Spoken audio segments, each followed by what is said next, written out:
বীরভূম জেলার করিদ্ধা অঞ্চলের যদুরায় স্কুলে মিড ডে মিল পরিদর্শনে আসেন একজন দায়িত্বপ্রাপ্ত আধিকারিক মহাশয়। স্কুল ঘুরে দেখেন এবং মিড ডে মিলের খাবার কী অবস্থায় সেটাও তিনি পর্যবেক্ষণ করেন। অবশেষে সেখানকার ছাত্রছাত্রীদের সঙ্গে সেই মিড ডে মিলে বিষয় নিয়ে কথাও বলেন।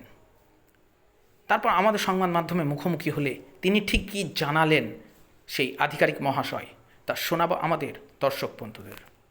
স্কুলে বা স্যারদের কোনো মেয়ের বার্থডে জন্মদিন সেগুলো হয়, সেই জন্য আমরা ভাবলাম যে আমরাও করি। স্কুলে ভাই বোনদের এবং বন্ধুদের আনন্দ দেওয়ার জন্য। এরকম মনে হলো কেন? কারণ আমরা সবসময় দেখে থাকি যে স্যাররা করে, স্যারদের আনন্দ হয়, তেমনি আমাদেরও আনন্দ হয়, সেই জন্য আমরা করছি। কি উদ্দেশ্য? উদ্দেশ্যটা হলো আমাদের দেখে যেন আরও সবাই করে, ভাই বোনরাও। কি নাম? ইশিকা দিবস। তোমাদের?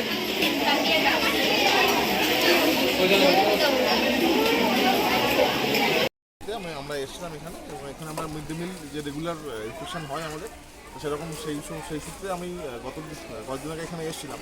সেই সময় আমি জানতে পারি যে আমাদের তিথি ভোজনের একটি বিষয় রয়েছে এখানে আজকের দিনে। তো সেই তিথি ভোজন বলতে গেলে আমাদের 4 জন যে ছাত্রী রয়েছে তাদের সামান্য টিফিনের পয়সার জন্যই আমাদের সমস্ত যে তাদের স্কুলের বাকি যে একদিনের মিড ডে মিলের স্পন্সর করার জন্য তিথি ভোজন। বা এই উদ্যোগকে আমি সত্যি সাধুবাদ জানাই এবং যাতে কিনা হচ্ছে যে আগামী দিনে আমাদের বাকি স্কুলগুলো এভাবে এগিয়ে আসে এবং এগিয়ে এসে যাতে কিনা আমাদের সমস্ত স্কুলে এই ধরনের তিথিভোজনের অনুষ্ঠান আমরা করতে পারি, এই আশা আমি রাখবো। এবং বাকি সমস্ত শিক্ষক শিক্ষিকা যারা আছেন স্কুলের যারা আন্তরিকভাবে মানে ছাত্রছাত্রীকে উৎসাহিত করেছেন এইভাবে এই আমাদের তিথিভোজনটি করার জন্য, তাই জন্য স্কুলকেও আমি খুব সাধুবাদ জানাই এবং অনেক ধন্যবাদ জানাই। নাম আর কি? আমার নাম অনির্বাণ মণ্ডল, আমি OC mid day meal Birbhum. তোমরা আজকে এটা কি করছো? আমরা আজকে তিথিভোজন করাচ্ছি। কেন? কারণ আমাদের জন্মদিন এই কবে বেরোলো, সেই জন্য। হঠাৎ এইরকম চিন্তা ভাবনা কেন তোমাদের মাথায়? কারণ আমাদের স্কুলে সবসময় তিথিভোজন হয়, সে দেখে আমাদের একটু আগ্রহ হলো, সেই জন্য।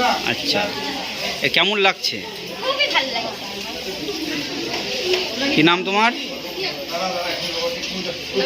নাম তোমার? বেশ। কেন তিথিভোজন করছো? আমাদের জন্মদিন উপলক্ষে। তো জন্মদিন তো আগের বছর হয়ে গেছে তোমাদের। হ্যাঁ। তুমি একটা খুব ভালো কাজ করেছো তোমরা।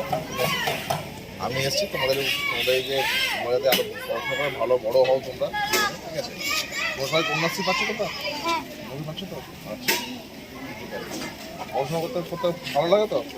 Favourite subject science. তোমার লাইফ সায়েন্স? আচ্ছা, বাহ।